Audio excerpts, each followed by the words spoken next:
बाड़ा सियासी इत्तेहाद के तीरा मामले पर होने वाले जिरगे से कबायली मुशरान का खिताब। सरका का तीरा से आर्जी नकल मकानी करने वाले मुतासरा खानदानों से इजहार यकजहती। इसी से मुतालिक मजीद बात करेंगे। मुआविन खुसूसी वज़ीर आज़म इख्तियार वली साहब हमारे साथ मौजूद हैं। बहुत शुक्रिया, आपने एक्सप्रेस न्यूज़ के लिए वक्त निकाला। जानना ये चाहेंगे सारी सूरत हाल का आखिर हल क्या निकलेगा? जी बिस्मिल्लाहिर्रहमानिर्रहीम, बहुत शुक्रिया। इनफैक्ट बात ऐसी है कि जो हमने पहले दिन खदशे का इजहार किया था कि ये जो एक जाली ऑपरेशन का, एक मफरूजों पर मबनी ऑपरेशन का नाम देकर जो सूबाई हुकूमत ने लोगों को दर बदर किया, 1 लाख सवा लाख लोगों को अपने घरों से सख्त मौसम में, मासूम बच्चों को, खवातीन को, बड़े बुजुर्गों, ज़ईफों और बीमारों को, इट्स अ क्रिमिनल एक्ट। और फिर उसके बाद 4 अरब रुपए जो उनके लिए रखे गए हैं वो उनमें तकसीम नहीं किए जा रहे, तो मीन्स के ये सारी क्रिएशन, इससे 3 गोल इन्होंने अचीव करने थे। सूबाई हुकूमत ने एक, रियासती इदारों को बदनाम करना, उन पर हमलावर होना। नंबर 2, दहशत गर्दों के साथ गठ जोड़ करके लोगों को जबरी नकल मकानी में मजबूर करना। और नंबर 3, अपनी स्ट्रीट मूवमेंट को स्पॉन्सर करने के लिए, फंड करने के लिए 4 अरब रुपए जो रखे गए तीरा के ऑपरेशन के लिए, लवाहिकीन के लिए, उसके मुतासिरीन के लिए, उसको हड़पना।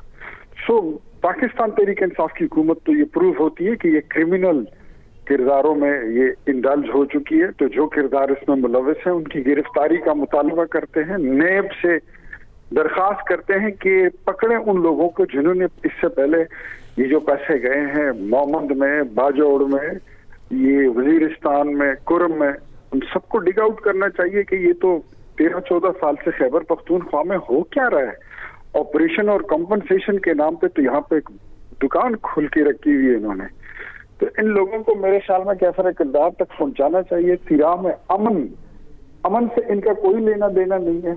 ये मेरे ख्याल में अब रियासती इदारों को ही अपना किरदार अदा करना होगा, वफाकी हुकूमत को अपना किरदार अदा करना होगा, और उन लोगों की वापसी, वहां पर बहाली, अपने इलाकों में वापस जाना, इसको मुमकिन बनाना। मेरे ख्याल में इसके लिए इदारों को आगे आना होगा। सूबाई हुकूमत का इससे कोई लेन देन नहीं है, क्योंकि सूबाई हुकूमत तो ऐसा लगता है कि पीटीआई जो है वो दहशत गर्दों की अब कोई पॉलिटिकल विंग बन चुकी है और वो अमन को अपने हाथों से बर्बाद करने पर तुली हो। जी इख्तियार वली साहब, ये भी कहिएगा, क्या वज़ीर आज़म हाउस को इस सूरत हाल पर मुकम्मल तौर पर ब्रीफिंग दी गई है?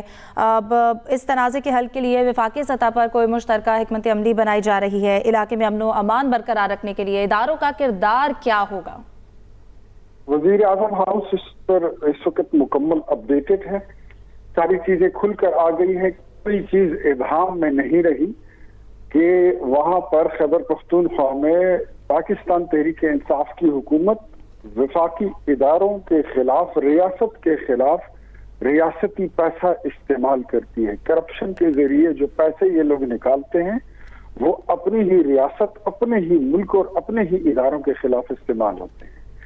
ये इनका एक नाम नफा का एक बिजनेस, एक कारोबार बन चुका है। अब इन चीजों का तदारक करना होगा, और अगर कोई हुकूमत जुर्म में मुलविस हो जाए तो उसको संभालना और उसका रोकना, मेरे ख्याल में ये अब खैबर पख्तूनख्वा के 4 करोड़ अवाम की जिंदगी का, उनके अमन का, उनकी तरक्की का, उनकी खुशहाली का मसला है। तो वफाक अब हाथ पे हाथ धरा रख के ना वो देख नहीं सकेगा तमाशा।